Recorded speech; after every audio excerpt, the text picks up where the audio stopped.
Welcome back to the second hour of the show with no name for January 11th, 2013. I'm Bob Going with Gavin Murdoch and Jim Nikosha. I don't think we introduced ourselves on the last hour, but that's all right. I always put the names up afterwards anyway. Now, do you know what just occurred this past Wednesday, January 9th? January 9th, it was the 100th birthday of Richard M. Nixon. Yeah, and that was the good news. Now, what was the bad news? The bad news was there's not going to be a large ceremony in Cooperstown this year because nobody got elected. Oh, I saw that. Well, can you imagine? You know? They are going to do an induction because there are 3 people that were selected through the Veterans Committee and the other committees they have, but there's no contemporary players going to be going into the Hall of Fame this year. The highest, the one that had the most votes was 60-some. Biggio, who got 68.7%. Yeah, he'll be in next year for sure. He should get in next year. But they were just all over the sports news this week talking about the upcoming election on Wednesday and whether or not there are any of the steroid boys are going to be going in. When you look at the ballot, you had some phenomenal names on this ballot. Yeah. You had Roger Clemens, Barry Bonds, Curt Schilling, Mike Piazza. Sosa. All of whom really belong. Yeah. Sosa does not belong because he was a first-class cheater. Yeah. But Clemens beat the rap, and so did Bonds, didn't he? In the court they beat the rap. Yeah. Whether or not they beat the rap in the jury box of sports writers. Right. No, obviously they did because they always hated Bonds. But I mean, how can you argue with what the numbers those guys put up, for God's sake? But are those numbers Sosa doesn't really belong anyway because aside from he's one-dimensional. One-dimensional. But have what they've been peddling, is that real? Are those legitimate numbers? There was they talked to one guy. I think all right, so the writer's name is Brennan. He was on Intentional Talk yesterday, and he was talking all week about it because he is adamant he will never vote for anybody who's been on steroids. It doesn't matter what kind of numbers. He says because he's the one who broke the story with Ken Caminiti, who was the first one who really came out and said, I use steroids. And the guy said, and the reason is, Caminiti said, I was a great player. I took steroids, I was Superman. And this guy said, that's damning enough evidence to suggest that if you're taking these things, what you're going to do is so superior to what you would do under normal circumstances. Yeah. He said, I would never vote for anybody like that. Now, he didn't say he wasn't going to vote against Piazza down the line or Bagwell or any of the other guys who came through this era. But he says, I'll never vote for Alex Rodriguez when he comes up. He submitted it. And he says, we know Bonds did, and we know Clemens did. He said, I will not vote for him for any reason because we don't know that Bonds did or Clemens did. Well, he said, it's pretty curious that a friend is going to go to jail for 15 years to say he didn't do something when he did. I understand that. I understand that. But even though he said, but neither one of them ever tested positive. They didn't test and as a matter of fact, I think both of them were before, their careers were before the stuff was banned, or most of their careers. They had careers which I think you also have to take into consideration. If the stuff wasn't banned by baseball, and it was pretty late before they got around to banning it, they should be. Then they should be eligible. Then they're all on an equal footing at that point.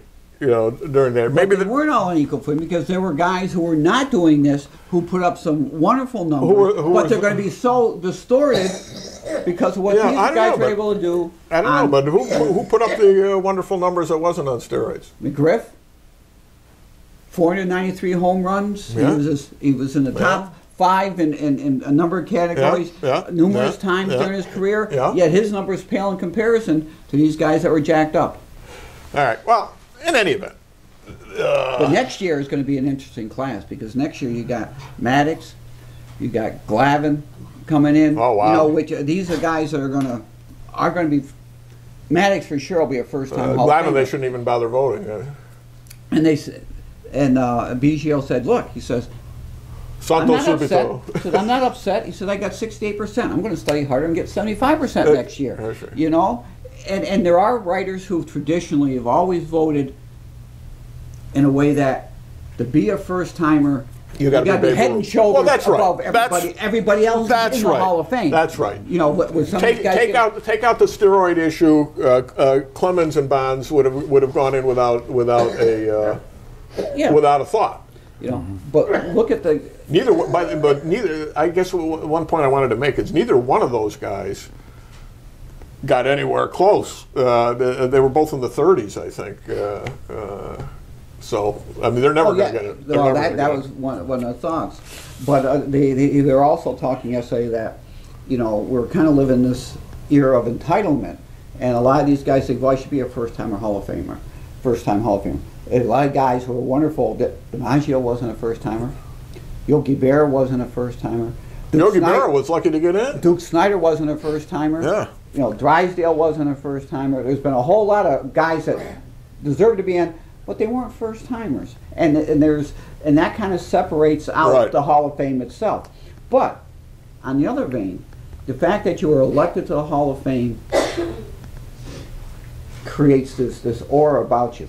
But the records that Bonds has and the records that Clemens has are in the Hall of Fame. Their records are there. Right. But they, as an individual, may not be. Because there is a character issue as well. And even, you know, Pete Rose, who's a hit leader in the Hall of Fame. Pete Rose. He just doesn't have a plaque there because he has not been deemed worthy of what the Hall of Fame is about, which makes it different. Two of the 5 categories are character related. And this is the one Hall of Fame that is different from all the rest. You know, first of all, because you measure so many things in baseball. You know, who holds the single scoring record? Who's got the second best scoring record in NBA? Who knows? You know, Chamberlain's got first. You don't know anything else. But you can say that Mel Ott and Cy Young are tied. They both have 511. One has home runs. One has wins. So numbers are a lot more important in there, and people identify with it more than they do the other Halls of Fame. Yeah. So we'll see what happens next year. I think, and you know, Piazza will probably get in next year. Yeah. Certainly Biggio, Bagwell maybe. There's been a lot of discussion about Jack Morris. Next year's his last year on the ballot. He's been on the ballot 14. They've voted 14 times. He hasn't gotten in. He's gotten a little bit closer each year.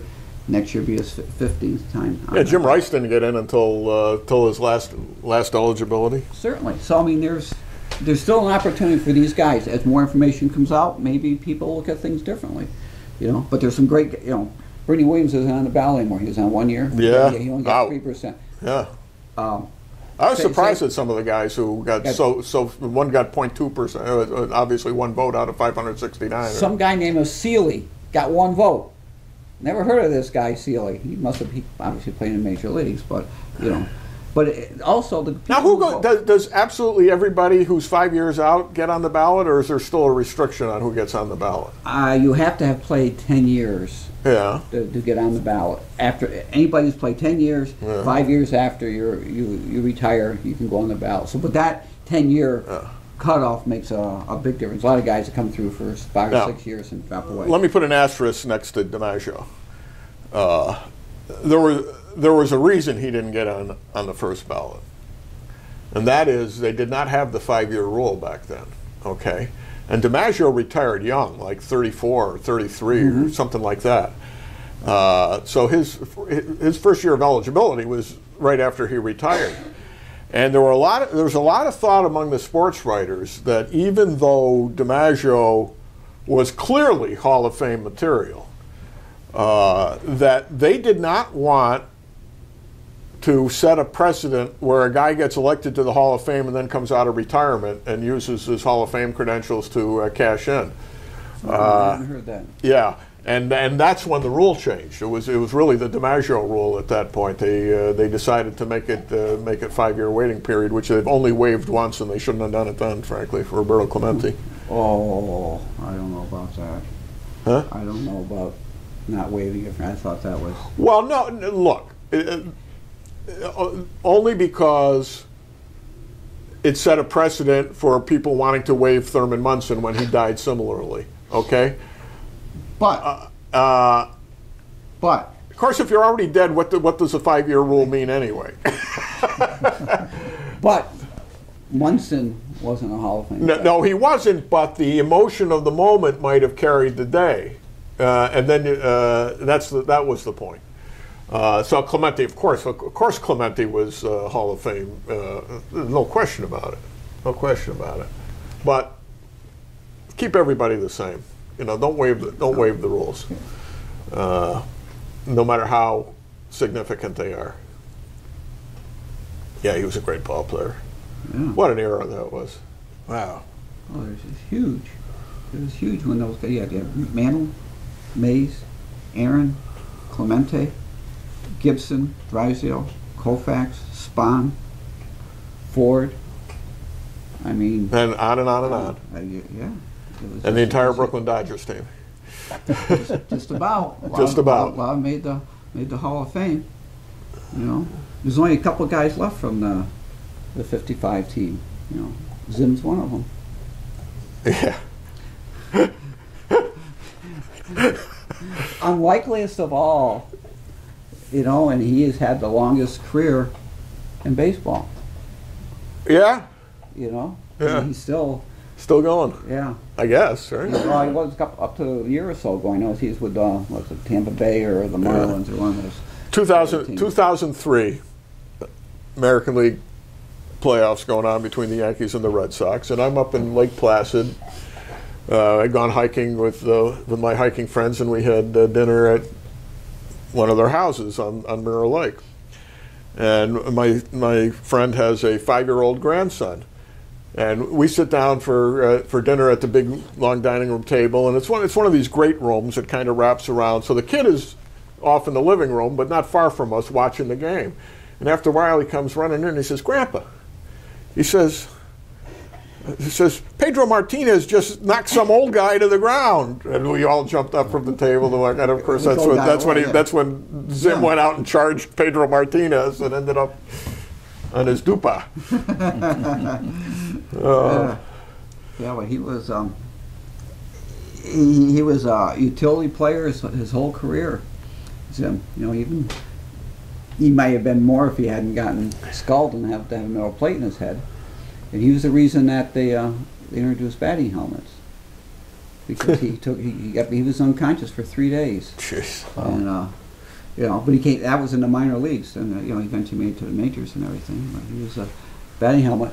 You know, Clemente was one of the last ones to wear a helmet that didn't have ear flaps on. Well, the ear flap came in with Tony Conigliaro. They started with it, but they didn't have to wear the ear flaps. Yeah, but they did after Conigliaro. No. I think that's when guys started wearing ear flaps. Yeah. I don't think it's mandatory. Well, that's what I meant. Yeah, that's what I was saying. You never saw him before Conigliaro got creamed. No. I'm down in. I don't know if I've told this. Who knows? Nobody goes into the archives anyway. But I had some legal business a few years ago, down on Route 7, somewhere like between Cobleskill and Oneonta. I forget where it was. There was a lawyer's office down there, and forget what we were doing, EBT or something. And I go in and meet with Lawyer Junior. There was a father and son firm, you know, just. And in this meeting room we're at is this colossal mural of the 1955 Dodgers, Brooklyn Dodgers. And of course, and I was 4, but I was a fan. I was my grandmother was from Brooklyn, and she inoculated us. Okay, so there's Duke and Campanella and and Johnny Padres and. Or was he a lefty? I forget. Padres lefty. Well, I can't do that. I said, anyway, I said, "Wow." He says, "See the bat boy there?" I said, "Yeah." He says, "That's my father. He's downstairs." So he took me downstairs to meet the father. So. He was like 14 years old, and he was the bat boy for the world champion Brooklyn Dodgers. Can you imagine a better part-time job that any kid could ever have than that? You know, and I'm thinking, I should tell that story. They used to publish in the Sporting News, which used to be that weekly, great baseball paper used to be. Sure. The monies that the winning team received from winning the World Series. Right. And they would show how they divvied it up. And I can remember every time the Dodgers won, there was always $15 or $20 that they voted to the bat boys. They always gave them something, you know. But when I'm thinking back, looking at that, I'm thinking, you know, these guys wanted to win the World Series, because for a lot of these guys, what they were getting in the World Series money was a year's salary. Yeah. Okay. They were getting. I mean, now it's chump change. Right. You know, but back then it was, you know, they win $5,000 or $6,000 or $7,000. You know, Snyder and Hodges, they were making $18,000 playing ball, and that was like the best guys there were. Yeah, and mom, you know, the wives were thinking, hey, here we go, I get my new mate and coat, or we get a new car out of that, because that was important money. And a lot of those guys, even Mantle, had a winter job. Yeah. He worked for. A lot of them played semi-pro softball in the off-season. Yeah. You know, they'd have the barnstorming tours when you had Ruth and Gehrig and those guys. They'd have a National League and America, like an all-star game. They'd play all across the country. Now, Ruth was the first guy to make $100,000, right? Yes. And no one else did for a long time thereafter. No. In '63 is when Pete Rose came up, and he got Rookie of the Year. And they asked him, what is your goal in baseball? He says, I want to be the first singles guy to make $100,000. All right, first guy hits, you know, because the big money was always the home run hitters. Yeah, home run hitters, and they were making, you know, 85, 90. The year that Koufax and Drysdale held out, you know, they were looking to get $100,000. Yeah. You know, and if I remember, the best there ever was. The best tandem. Absolutely, they were fighting for that. And if I remember right, they both wanted the same money, but the Dodgers ended up not paying them the same. But Koufax gave Drysdale the difference. They were both making $100,000 that year. But you know, money. You know, we were thinking these guys, but the money wasn't as much as we thought it was that these guys are getting. Oh no. Nothing close to it. You know, but wasn't Ruth the one they asked him? How do you justify making more money than the president? It was Herbert Hoover at the time. Yeah, he said, I had a better year than he did. Yeah, absolutely. Speaking of presidents, I don't know if you noticed, but noted presidential historian David Petrusha is going to be in, I think, 3 or 4 different segments of a miniseries that the History Channel is doing on the presidents, which will be running shortly, coming up to Inauguration Day. The greatest presidents or something is what it's called. Yeah, well, I don't know if it's the greatest. I don't know. I forget what it's called, actually. Because I saw that posting and I thought, how did I miss that? But it's coming up. It hasn't happened yet. Yeah, that's why I haven't missed it yet. And he didn't. I talked to him last night or yesterday, and he did not. All he knew was that his segments were going to be online, okay, and he didn't know whether that was going to be just supplementary material or whether he was going to be on the real show. But said he didn't even know. He found somebody's email address at the History Channel and wrote to them and said, well, you know, am I on the show or not? So yeah. So he is. There was a great program on last night on the military channel. Called Saving President Reagan, and it was a 2-hour special about his whole assassination attempt, and all the things that the doctors went through, and the machinations, checking and finding, and how they kind of got lucky at the end when they found what they found and everything. And it was like, wow, it just, and they're talking about Haig and all the boys too, and their little power plays involved in that day too. But it was really interesting. I found it fascinating how the doctor actually ended up getting and finding it there, because they spent over an hour and they couldn't find it. They couldn't find it in the lung, you know. But they finally did. But yeah, that should be a great series. Yeah. I'm looking forward to it. All right. I know him.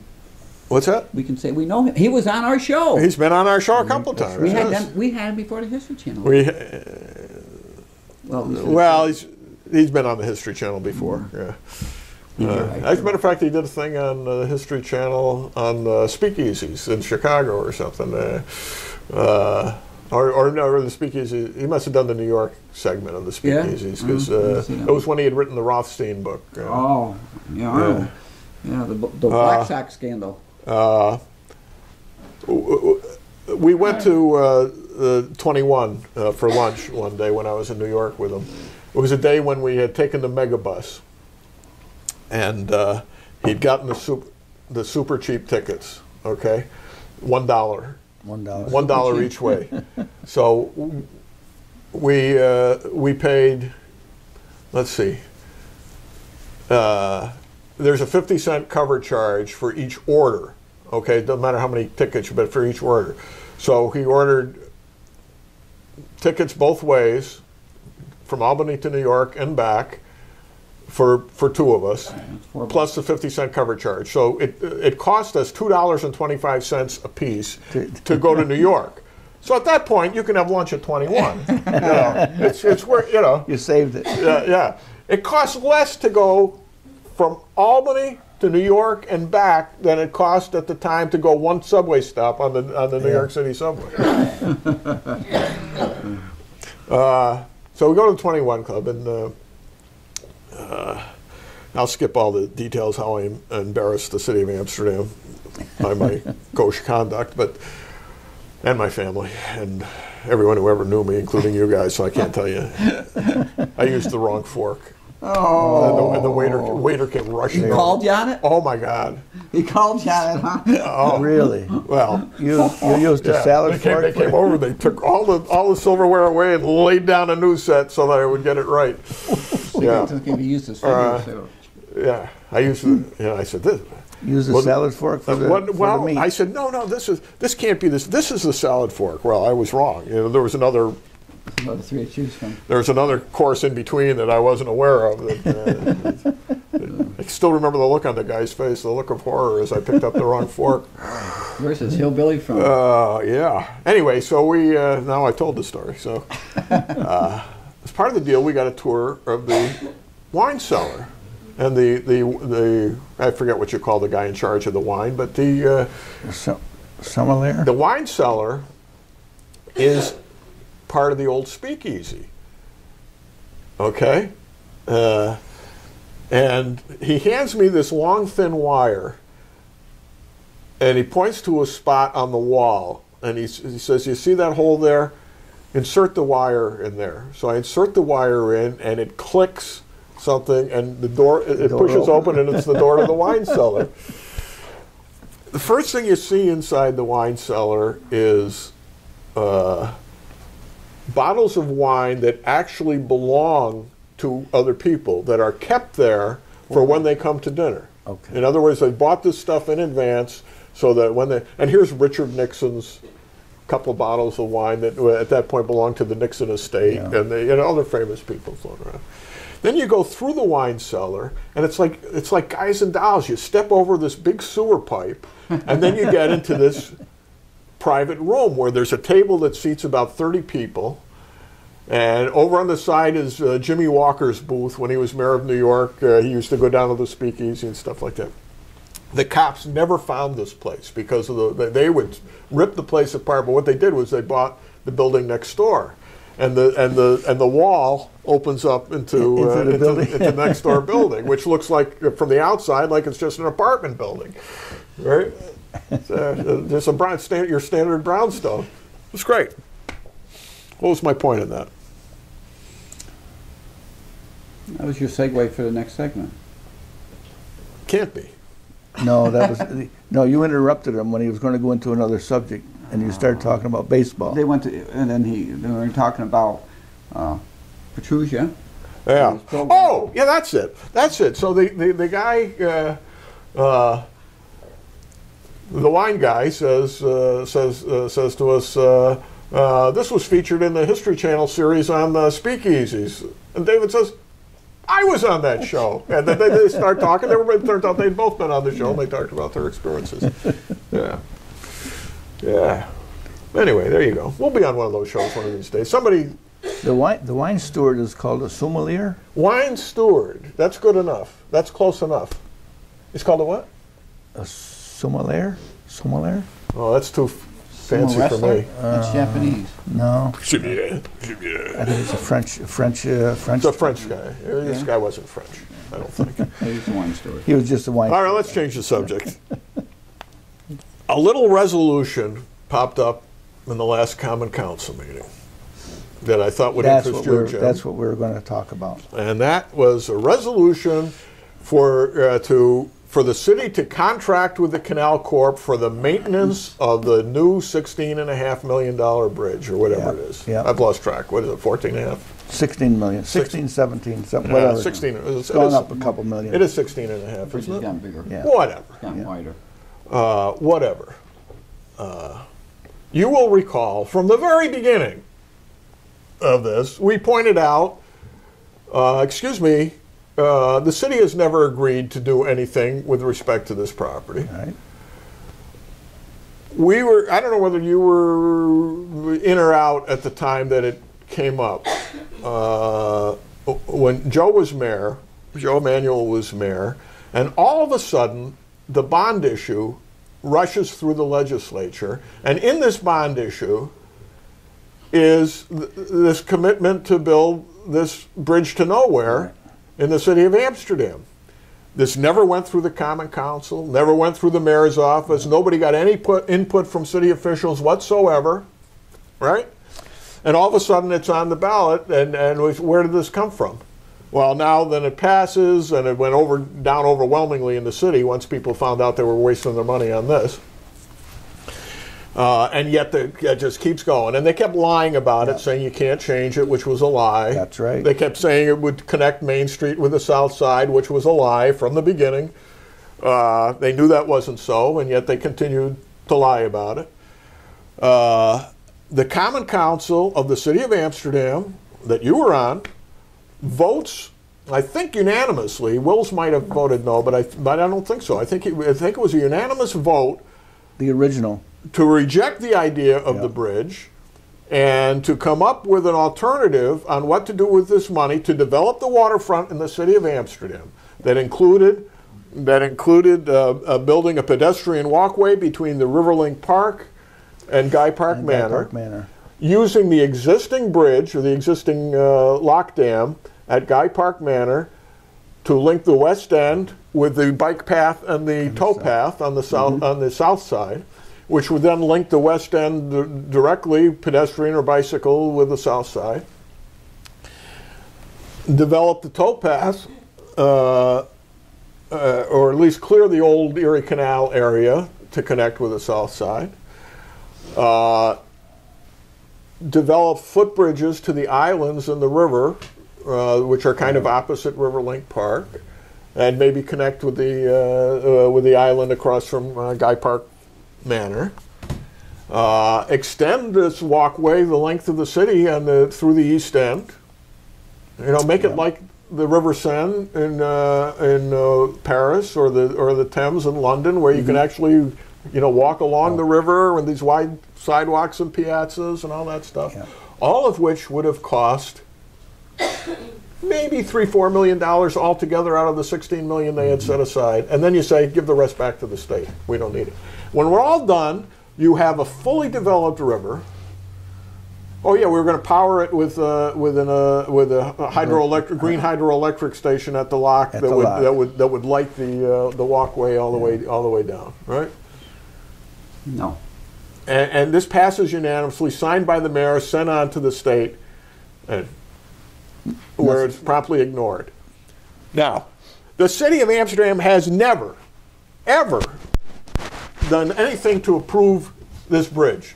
The mayor herself, like she does with her art center and things like that, takes it upon herself to become involved in this. And of course she was involved in it when she was like director of the Waterfront Foundation years ago.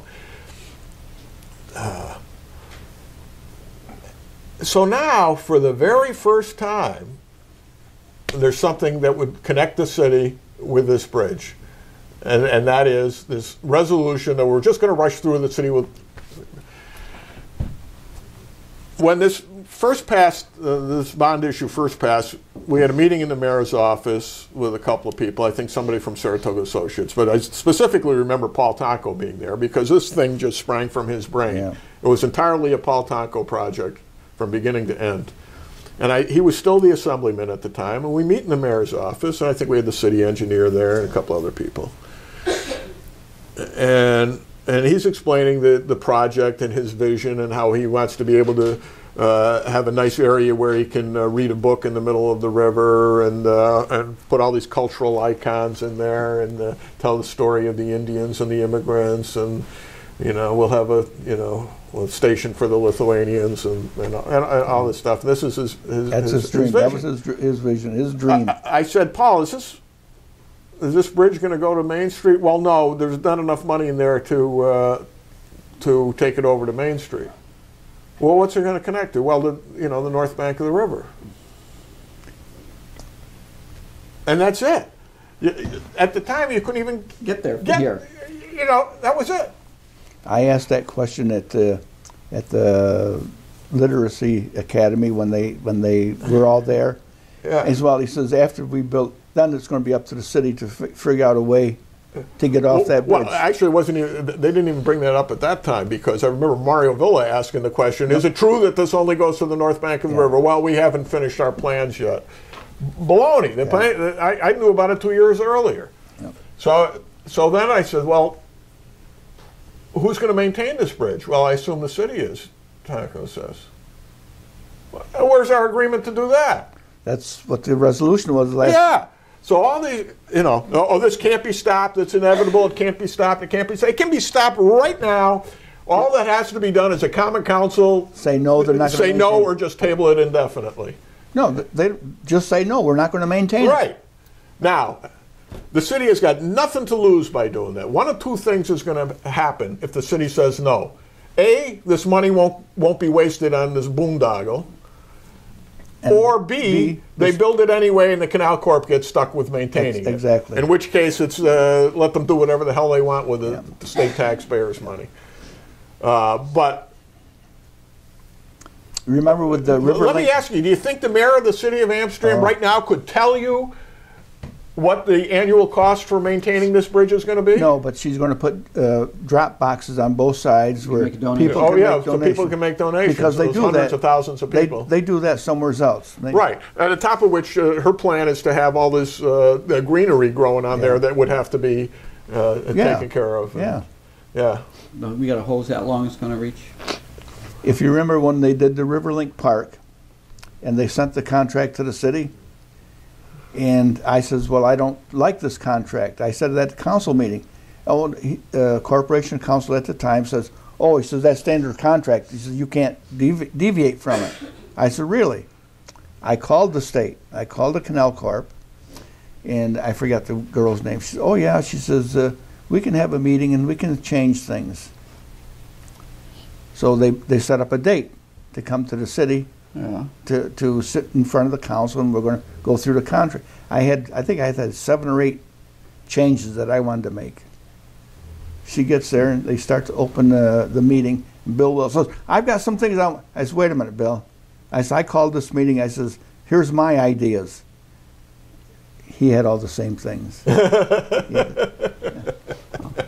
Like minds think alike. Yeah. He and they did change. They did change. I think out of the 7 or 8 that I had, I think they did change 5 things. Like I said, I've worked with different offices of the state on a number of projects, and I find that they are more than reasonable about dealing with issues that you have. Yep. They're happy to accommodate you. They want you to like what they do. And I mentioned it before, but I'll mention it again. The thing that really has galled me about this whole project is the lie that it can't be changed. I know. And that the money would automatically go somewhere else if we didn't do this bridge project. That's baloney. And they've lied about that. And the state legislature could change it in a minute if they wanted to. If they wanted to adopt the Nicosia Pilata plan, and I voted for Babe, by the way. I voted for I Babe. voted for Babe. They could do it. They could do it in an instant. But as long as you got a mayor who's going to be Tony DeTanco, they're going to just listen to her. Of course, she won't be around very much longer. Now, Oh, I got let's 2.5 see if this months. Common Council has got the guts to say no. You know what? They won't say no because they'll have no idea what is in the contract. They will have no idea what it says. Well, I give them credit for tabling it because that surprised me. I would have thought they would have just rushed it through. Yeah, yeah. Well, maybe because they tabled it, maybe they will read it. Maybe they will read it. It's outrageous. And Yes. and they have a chance now to finally, firmly, and absolutely say what should have been said 5 years ago. Yeah, but you got 3 Democrats there, Yeah. and they seem to be going with whatever the mayor wants. Gina is a Republican, but no, half the time she goes with whatever the mayor wants. You know, whether it's reasonable or not. Yeah, I hear she's not running for re-election. Have you heard that? No, I haven't. Okay. I don't know if that's true or not. Well, I heard it. I So I mentioned it. You heard it through the So it's real. grapevine. You heard it. Could be real. Yeah, Could be so- real. So anyway, it's January, and you know, as we mentioned on the last hour, there's going to be so many elected offices up this year. Yeah. Joe said he's not going to run. Joe Isabel said he's not going to run again. Divas said he's not going to run again. He did? Yes, he said it at the council meeting, last council meeting, when Joe said that that's why he wanted to be deputy mayor because he didn't intend to run again. And Divas said, well, that's why I want to be, because I'm not going to run again and I want to finish the projects that I've started. I don't know what projects he started. Maybe all the disruption of the council meetings. He wants to. Boy, Oh, So, and Richie. I guess Bill Wills has moved to Fulton County, is what I hear. That's what I heard. That's Yeah. what I heard. pardon me? Yeah, Bill Wills has moved to Fulton County. I'll have to warn all my somewhere in relatives. the town of Broadalbin. I moved. Warn all my relatives up in Fulton County to beware of Bill. Well, he's at the other end of Fulton County from your relatives. So. Richie says that he's not sure what he wants to do. Richie, he seems to want to run again. Richie Legero, we're speaking. Yeah.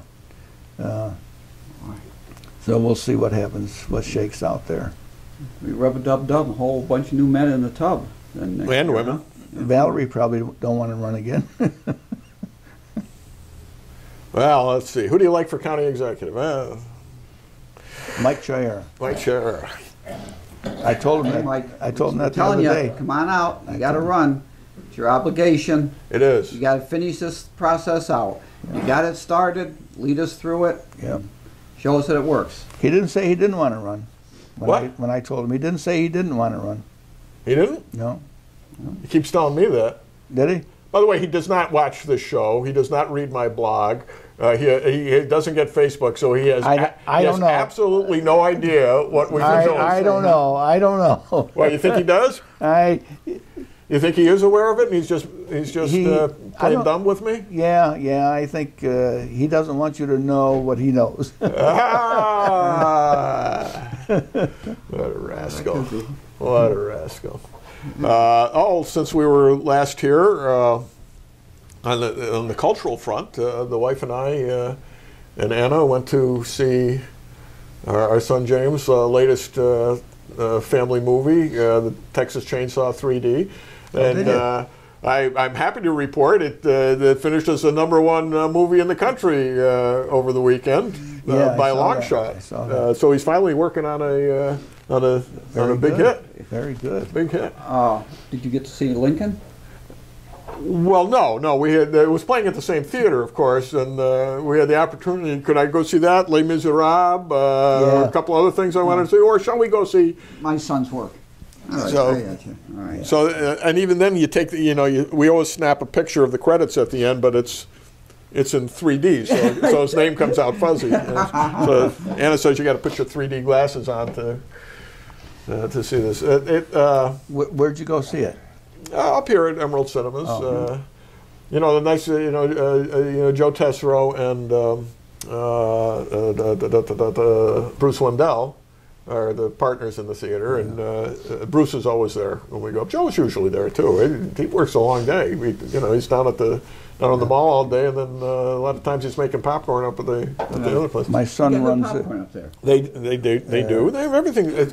I don't know if you've been up there lately, but they've redone the theaters, and they've got all electronic screens now. Yeah, and we saw Skyfall up there. Wow, they are so much sharper. It's incredible. Yeah. It's really, it's a nice experience. I wish I wasn't as deaf as I am, because at home. At home, I watch everything with subtitles, oh, I do, and it's great, because then I can really follow things when the words are coming up at the same time.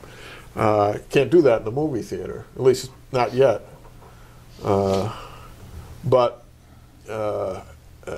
Anyway, but visually, it's the pictures are terrific. Really, it's fun to go to the theater again. One of my boys runs he works security in Schenectady or Albany for one of the theaters when they show certain movies. Make sure nobody's taking pictures, nobody's filming. Nobody's bootlegging the movie? Yeah, he said he got to walk around. It's like something Kramer would do. It really is amazing. If you don't live in New York City, you don't really appreciate the validity of that episode, because I went to see the first Harry Potter movie. It came out when had to come out when I was down there for 9/11, because I had the days free. I worked the midnight to 8 shift, so it came out, and I saw it at one of those theaters on 2nd Avenue with the full stereo and the stadium seats and the wraparound, it was a huge screen, and it's fantastic. Mary and the kids come down a day or two later, and we go down to Chinatown, and it's already available on the street. I saw it opening day. This is like 2 days later. 2 days later. It's already packaged. It's got an FBI warning label on the package, and you can. And I'm not talking about it being sold under a picnic table or a card table on the street. I'm talking about it's actually in the shops in Chinatown. And all it is a guy filming, and there was a half hour missing from it, and we picked it up for $5. It cost me $7.50 to see it in the theater, but for $5 I had my copy I could take home with me, and it was terrible. It was dark. But they had it out literally the next day on the street. Being here in the United States, I don't think we have an appreciation for the bootleg in the world. When I was teaching in Ukraine, I was watching a program one evening. Rockman. Actually, it's Sylvester Stallone. It was called Cliffhanger. Okay. The translation there was Rockman. Yeah. All right. It was the American movie. Right. Subtitled in German. Okay. Voiced over in Russian. Okay? And when Russia does a voiceover, one guy does everything. All right? So when the girl speaks, it's his voice. When they're kissing, he's making a noise for both of them, right? And every 5 minutes, there'd be a disclaimer coming across the bottom, which says, if you are watching this is an FBI warning, you need to contact us, because this was a pirated film, I'm watching this thing, I can sort of hear the English background voice, and because really? The voice over, it was just literally over. Yeah, like the old Japanese ones on Saturday morning we used to see. The same thing there, and I think, holy cow. And I said, that's how it is. And Russia's only had like 4 TV channels. So this is a national channel. They're showing this pirated voiceover stolen, because obviously the Germans stole it first, because they had it. They had the subtitle, and the Russians stole it next because they were the voiceover. They stole it from the and Germans. And the American guys watching it. Now, back. I assume you immediately picked up your cell phone and called the FBI.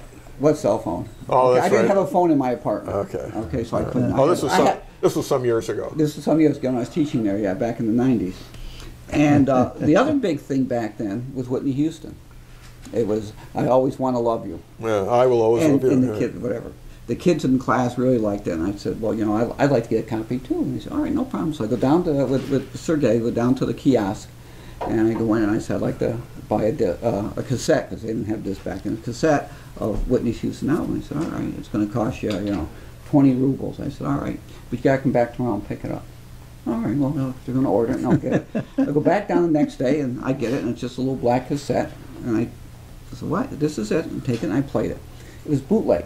In Russia, they buy one edition of every tape.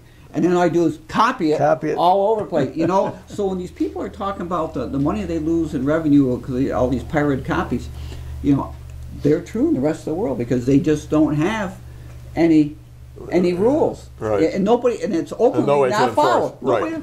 No way to enforce it. You can't go to court in the Soviet Union. And I said to Sergei, I said, this is why. He says, yeah, I've got all these groups back then, you know, Freddie Mercury and all those guys and stuff. Yeah, we got it. And they're all pirated copies. That's all. The kiosk has an original, and they just make copy after copy, and that's why they're so cheap.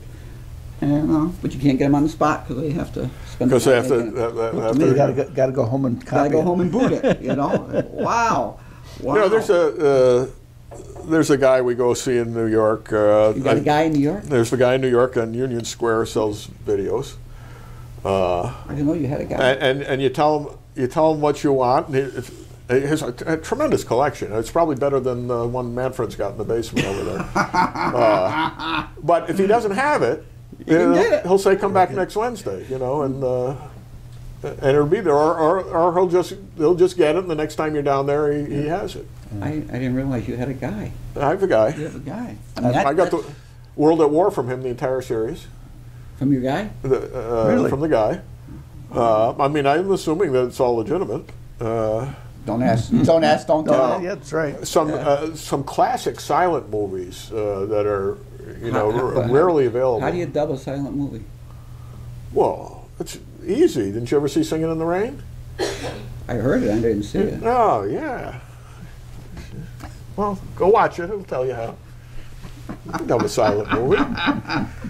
Matter of fact, Charlie Chaplin released all his early stuff in with soundtracks in the 30s. Yeah, did he? Yeah.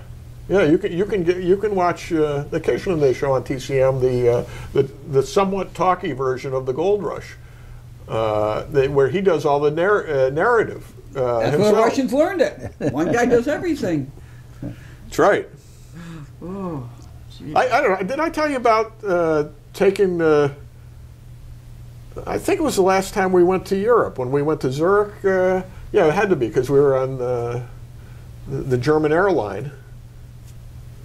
That's the name of the. It's not the Luftwaffe. What's the name of the German airline? Anyway. Lufthansa. Lufthansa, right? I was close. You were. You got the Luft part right. Yeah, we're on Lufthansa, and on the overseas flights you get your choice of like 40 movies you can watch, something like that. I found that wine. Remember you were in Switzerland and I asked you about that wine with the name Nicosia name on it? You remember? About the what with the Nicosia name on it? The wine. Oh, yeah. I found it in Massachusetts. Oh, great, because I couldn't find it in Europe. Yeah. I looked. Yeah, I did look. I bought a case. Okay, did you? $7 a bottle. I think the Chris's, when the Chris's had the wine store, they used to have Brunello wine, which is close to Brunelli, which is my family name. Yeah. It's close enough. An O for an I. What the heck? An O for. Anyway, so. Lufthansa's got the. Most of the stuff I didn't really much care to see, but they had a classic category, and one of the movies was Holiday with Cary Grant and Katharine Hepburn. I said, I haven't seen this in a long time. This was a pretty good movie, and it turns out it's the one about Gertrude Sanford. She essentially plays Gertrude Sanford. So I put it on and I'm watching it, and it's in English, and because you have your choice of languages too, you can watch it in whatever, like 5 different languages. You can just turn the button. Just turn the button. I said, this is not Cary Grant. I mean, Cary Grant's voice is distinctive. Yeah, that's right. As is Catherine's. It turned out it had originally been dubbed into German, and all they had was the German copy, and they dubbed it, so they had somebody else dub it back into English instead of just going to the original soundtrack. You've got a German dubbed version of an American movie with Class D, Z voices playing, not even attempting to play Cary Grant. Just repeat it, the words. Yeah. Here are the words, you know. Yeah. Cornucosis is the dialogue. You ever seen oh, the American movies in Hong Kong that were subtitled in Chinese and retranslated back into English. No. Oh my God. Oh my God. Loses something in translation, does it? Oh, you can find it on the internet. You got to know how to Google it, but it is so funny. The Empirical Council, whatever. Remember whatever? I forget what that was called. The you know, where Darth Vader and the Empire would sit around the table, Emperor. It comes off as the Methodist Church congregation or something like that, you know. And not to mention the swear words that they make up. Yeah. You know, when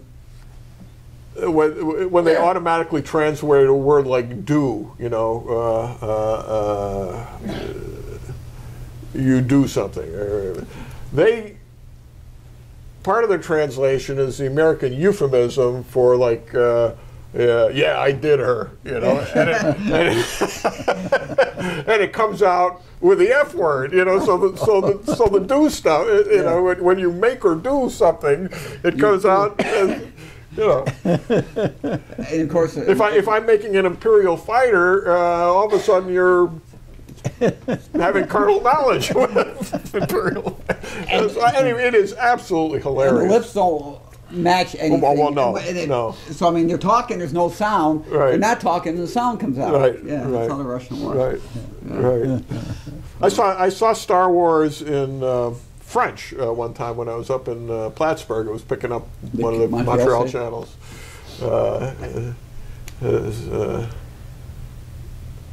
Yeah, it came out The War of the Stars. Guerre de what is it, Estoile, or however that's pronounced. I was out that day. The War of the Stars. The War of the Stars. Yeah. It's like the Battle of the Hollywood Stars. The Battles of the Hollywood Stars. Hey, the Oscar nominations came out this week.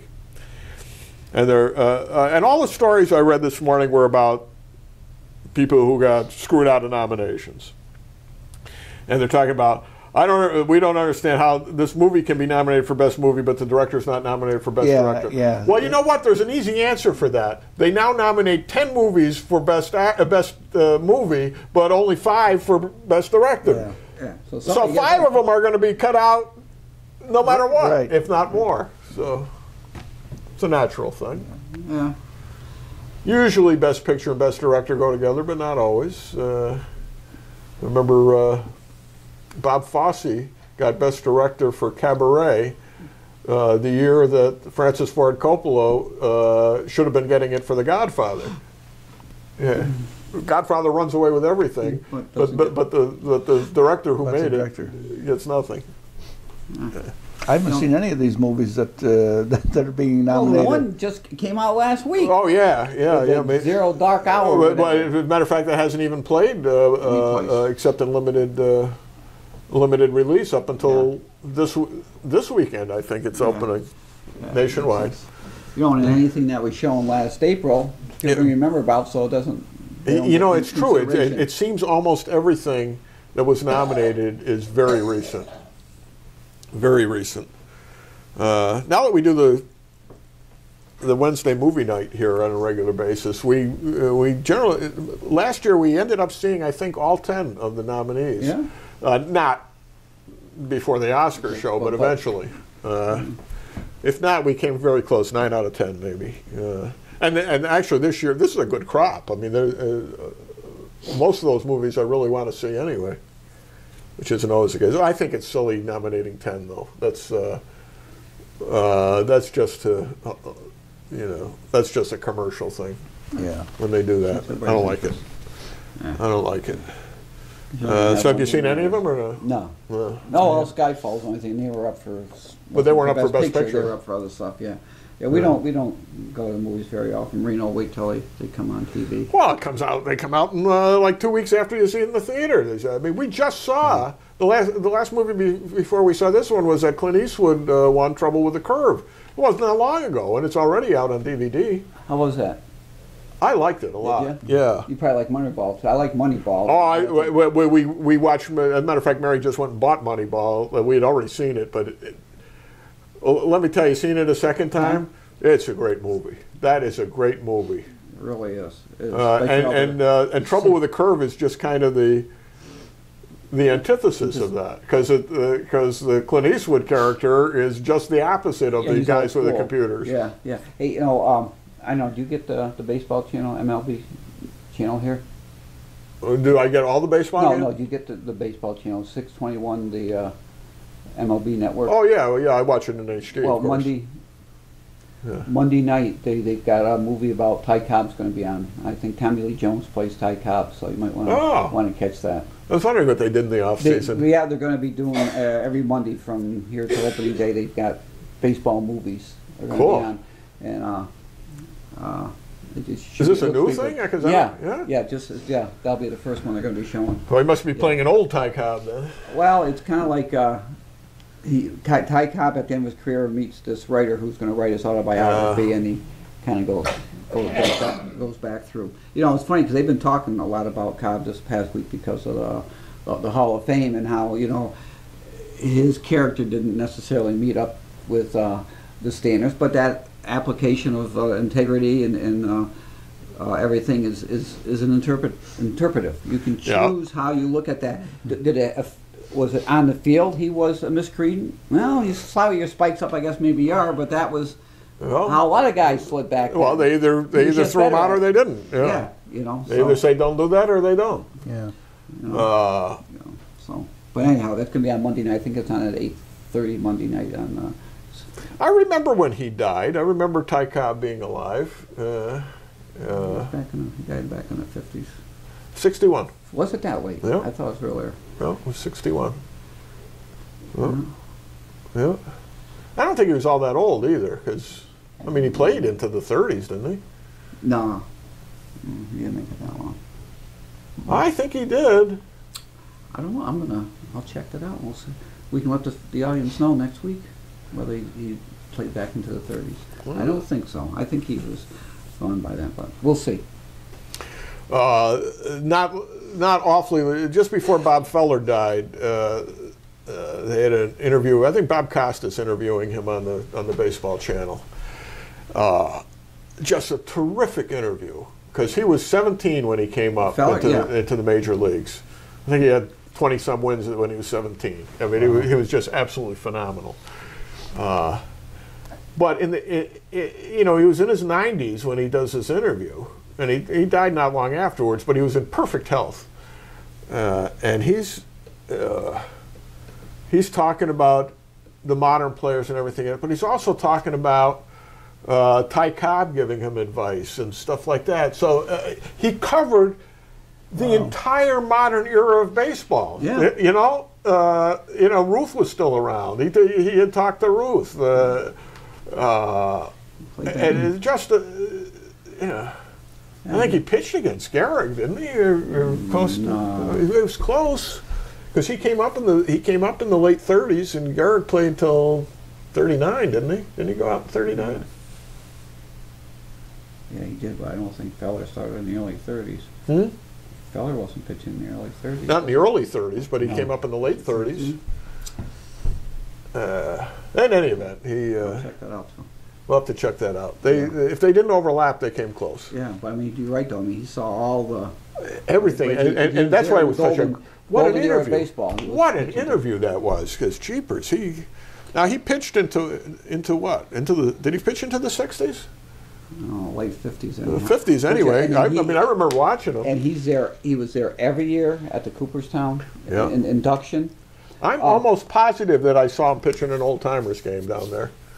They're also doing this year they're doing a special induction of Gehrig, and I think Rogers Hornsby, because they didn't have a ceremony during the war. And they were inducted then, and they never really had an official ceremony. So I think they're incorporating. Wow, this is how they're going to save the day. Well, maybe. They were talking about this a couple of weeks ago. I heard this, and I'm thinking, you know what? Because they got nobody, this might be the way to get the people up there. And one of the announcers was saying, it's going to kill Cooperstown because they make their money on the induction crowd that comes up. Sure. Yeah, I mean, you wonder how many guys are going to, the old timers are going to come back for it if there's nobody being inducted. Yeah, they haven't played against any of these guys. There's an umpire, there's a GM or an owner, and somebody else this year. And well, let's hope the old timers put in somebody good. Or are they still doing that? Or have they given up? No, they did. The old timers committee is still doing it, but I think they've weeded really pretty far down as who they've taken. So still, they get a chance to look at the guys who are off the ballot who maybe should have. And we were talking earlier. There are obviously some players who don't get in because they've antagonized sports writers over the years. I mean, when you think of Ted Williams in his Triple Crown year not being MVP because one of the Boston writers didn't put him on the ballot at all because he didn't like him. Yeah, you're right. Yeah. Some of these are popularity contests, or unpopularity contests. Unpopular. Yeah.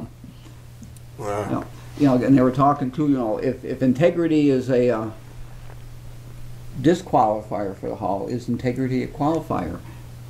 Because you're a great guy, is there some way we say, well, yeah, you should be in the Hall of Fame because you're a good guy? And they used Dale Murphy as an example.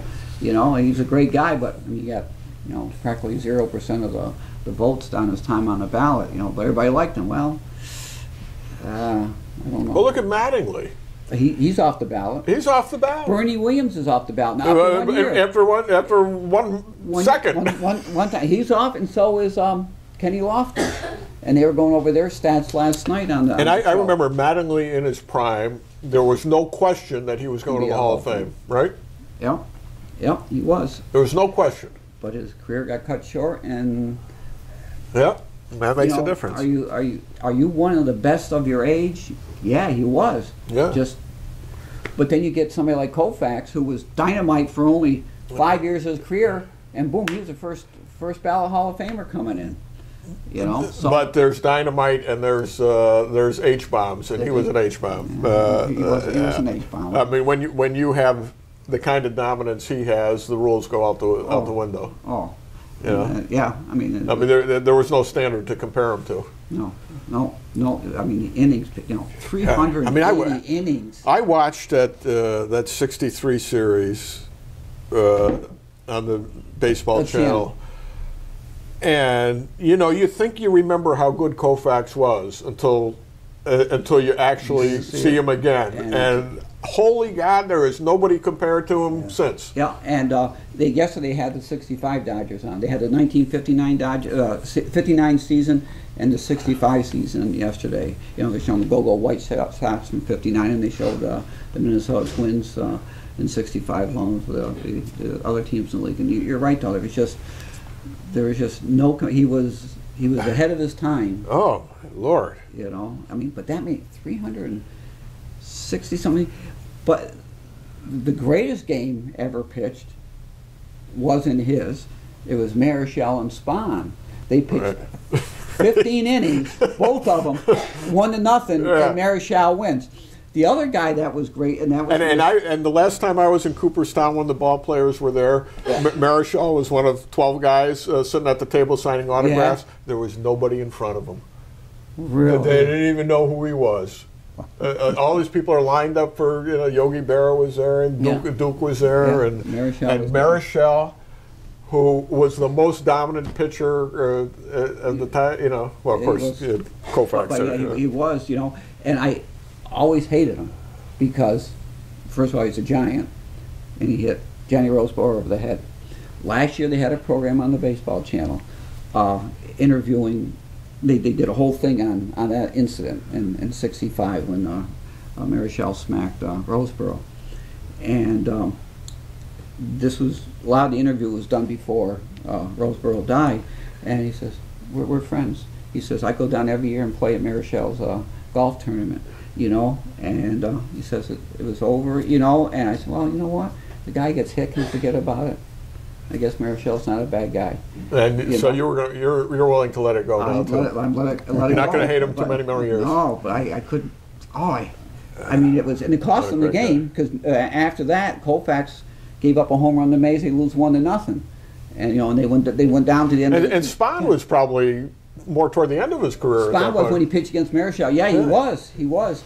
But and the other guy that was great. Saw him pitch too in one of the old timer game. Oh, Jim Maloney. I remember he pitched for Cincinnati. He pitched a 10-inning no-hitter. He gets beat in the 11th inning. Later on the same year, he pitches a complete game no-hitter that he gets credit for because they win 1-0. So he really pitched 2 no-hitters in the same season. Well, Harvey Haddix pitched a 12-inning perfect game, but he doesn't get credit for it because he ended up losing that. yeah. Yeah. Yeah. It's crazy. Yeah. But it was, we grew up at the right time. It was the golden age of baseball. Boy, I guess we did. Well, we've run over time. You got to work. Got to work, yeah. Friday, got to go to work. Yeah. Well, top of which, people only stand to watch a little bit over an hour of this program. So, anyway, we'll have more on this as the years go by, I'm sure. I even had something really pertinent I was about to say, but time is time. I'm Bob Going with Gavin Murdoch and Jim Nikosha, and we'll be back next week with more of the show with no name.